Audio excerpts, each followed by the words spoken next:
Look at the peaks that make up the Himalayas, and you will see millions of years of chaotic, jagged geology.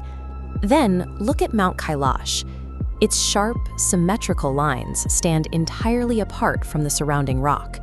It is a forbidden summit, and for those who attempt to cross its boundaries, the mountain reacts in ways that defy our understanding of human biology. Imagine pushing through the snow, stopping to catch your breath, and watching the skin on your own hands dry and loosen. In a matter of minutes and hours, muscles waste away, hair turns white, and fingernails grow out as if entire seasons have passed in a single afternoon. A Russian high-altitude physician documented this exact breakdown in 1999. He watched a team of fit, 30-year-old climbers head up the slope for 12 hours. Upon their return, he ordered immediate blood work. The results showed the internal organs of men in their 70s and 80s. The damage was permanent. The extreme biological stress they accumulated on that slope continued to cascade through their systems. Within 2 years, every single member of that expedition died from sudden heart and organ failure. The slopes of Kailash act as a localized chronological hazard.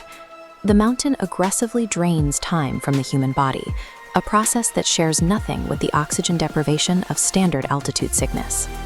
Surviving the physical aging process only triggers the mountain's second perimeter, a direct attack on the human mind. Climbers enter what the monks call a rejection field. It induces severe nausea and absolute panic, forcing vivid, customized hallucinations. Some report watching their own families die right in front of them in the snow. Then comes the auditory assault. Survivors describe a heavy physical pressure inside their skull, accompanied by an invasive voice that does not belong to them. It repeats a single command on an endless loop. You do not belong here. Turn back. This pressure forces even elite teams to abandon their ascents. In 2001, a Spanish expedition, mountaineers who had already conquered Everest and K2 found themselves unable to push past base camp. They faced no storms or physical obstacles. They simply stopped and refused to go on. Kailash possesses an active psychological defense protocol. It is specifically designed to repel human consciousness long before anyone can reach the summit. For 60 years, a local monk carried a vow of absolute silence regarding these anomalies. Recently, at 94 years old, he broke that vow. He revealed a cache of forbidden texts hidden beneath his monastery, guarded by generations of men who kept the mountain's secrets out of reach. These ancient texts describe Kailash as an enormous, continuously running machine placed on this earth long before the first human ever drew breath.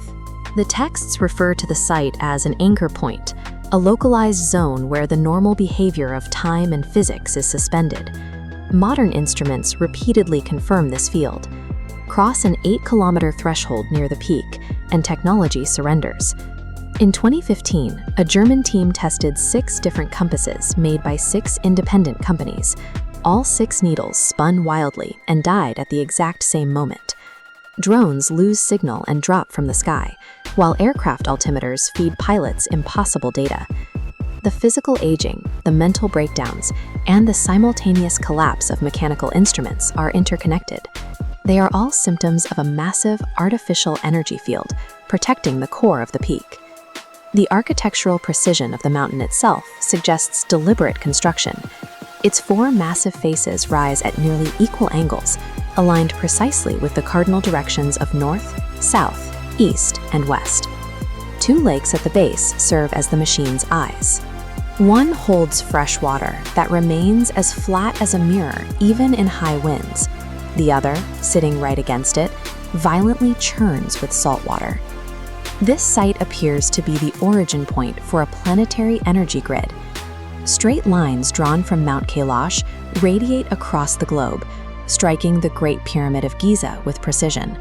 The grid continues, hitting the exact locations of Stonehenge and Easter Island. The mathematical alignment of these megalithic sites points to a unified purpose. Kailash acts as the central hardware router for a globally connected network.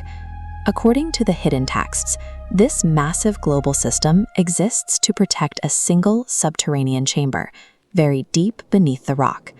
The monks call this chamber the Hall of Records. It contains the suppressed literal truth regarding the biological origin of the human species, documenting a history that was never meant to be shared. These records extend in both directions of time. They map out humanity's future turning points, as if the events have already occurred. The most sensitive secret guarded by the monks is a contained variable known only as the seed of the next world. They believe this chamber holds the blueprint for whatever follows our current civilization. The extreme defenses protecting Kailash are a direct measure of what is at stake. This machine was built to guard the specific data required to reboot our civilization's entire understanding of itself. Despite its hostility, the mountain remains the world's most critical life support system. 4 major rivers, the Indus, Sutlej, Brahmaputra, and Karnali, all rise from the ground around Kailash, sustaining nearly half the population of Earth. The monks' decision to speak now suggests an urgent shift in the machine's status. After thousands of years of silence, the protection around these secrets may be changing. The final warning from the texts is clear. Humans cannot force their way into this chamber. The machine itself will determine when the species is ready to receive the information. This ancient operating system is preparing to reveal the reality of our past and future. If the mountain chooses to open that door, we have to ask ourselves, is modern humanity actually prepared to survive the answer? Launch out, Forest.